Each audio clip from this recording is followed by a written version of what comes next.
ليه في حيوانات بتقتل ولادها وهم لسه صغيرين؟ يمكن السؤال ده أول ما تسمعه تفتكر إن الحيوانات قاسية أو شريرة، بس الحقيقة إن الموضوع أعقد من كده بكتير. عالم الحيوان بيشتغل بقوانين مختلفة تماماً عن قوانين البشر. اللي احنا بنشوفه قسوة هما بيشوفوه غريزة وبقاء، وعلشان نفهم السلوك ده لازم نعرف هو بيحصل ازاي وليه، وايه الظروف اللي بتخلي الحيوان يتصرف كده. تعالوا نفهم الموضوع واحدة واحدة. أول سبب، وده يعتبر من أكتر الأسباب انتشاراً، هو قلة الموارد. في أماكن كتير في الطبيعة الأكل والمية مش دايماً متوفرين، يعني الحيوانات مش زينا مش بيصحوا يلاقوا الأكل جاهز، لا لازم يدوروا ويجهزوا نفسهم لأي نقص مفاجئ. فلو الأم مثلا عندها كذا صغير والأكل قليل جدا، جسمها وغريزتها بيقولوا لها تركز على 1 أو 2 بس اللي فرصتهم يعيشوا أكبر. العلماء بيسموا ده اختيار البقاء، وده مش معناه إن الأم قاسية، لا هي بتحاول تضمن إن على الأقل جزء من نسلها يعيش بدل ما كلهم يموتوا لو الموارد قليلة. تاني سبب هو التوتر والضغط النفسي.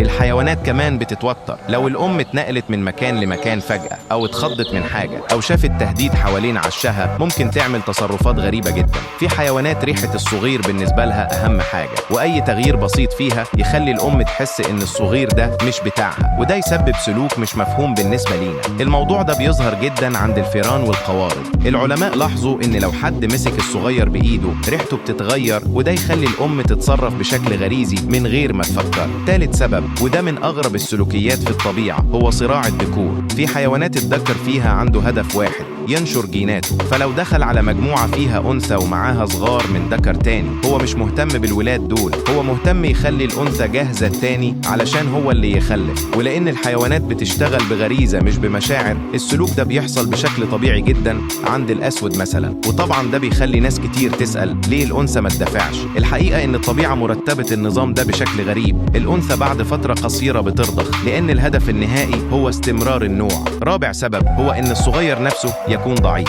عمرنا شفنا أم ماسكة طفل ضعيف؟ البشر عندهم مستشفيات ورعاية، الحيوانات عندها غريزة بتقول لو الصغير ده مش هيعرف يعيش يبقى الطاقة تتوجه لغيره. وده بيحصل عند الحيوانات اللي بتخلف عدد كبير من الصغير، يعني مثلا الفئران ممكن تجيب 7 أو 8 في المرة، فلو واحد منهم حالته ضعيفة جدا الأم غريزيا بتركز على الباقي. خامس سبب هو قلة الخبرة. في حيوانات أول مرة تخلف بتكون تايهة مش عارفة تتصرف. العلماء شافوا ده كتير. الحيوانات اللي بتخلف لأول مرة، خصوصا القوارض والقطط الصغيرة البرية، بتتلخبط وما تبقاش عارفة تتعامل مع الصغار، فممكن يحصل منها تصرف غلط من غير قصد. من الأسباب كمان اللي كتير ناس ما تعرفهاش هو الخوف من المفترسات. في حيوانات لو حست إن في حاجة بتتربص بالعش بتتصرف بطريقة غريزية علشان ما تسيبش أثر وراها، وده بيوضح قد إيه الطبيعة فيها قوانين غير اللي إحنا متعودين عليها. وفي سبب مهم جدا وهو مرض الأم نفسها. لو الأم تعبانة أو مش عندها طاقة كفاية ترعى الصغير، غريزتها ساعات بتتصرف بشكل يحافظ على حياتها هي، لأن لو هي ماتت كل صغارها اللي قدام واللي بعد كده مفيش ليهم فرصة. العلماء بيقولوا إن ده جزء من الموازنة الحيوية اللي بتحصل في كل الأنواع. ولو جينا نبص على الموضوع من بعيد هنلاقي إن الحيوانات مش بتتصرف بشر، ومش عندها نفس مفهوم العطف اللي عندنا. هي بتفكر بغريزتها في النوع مش الفرد،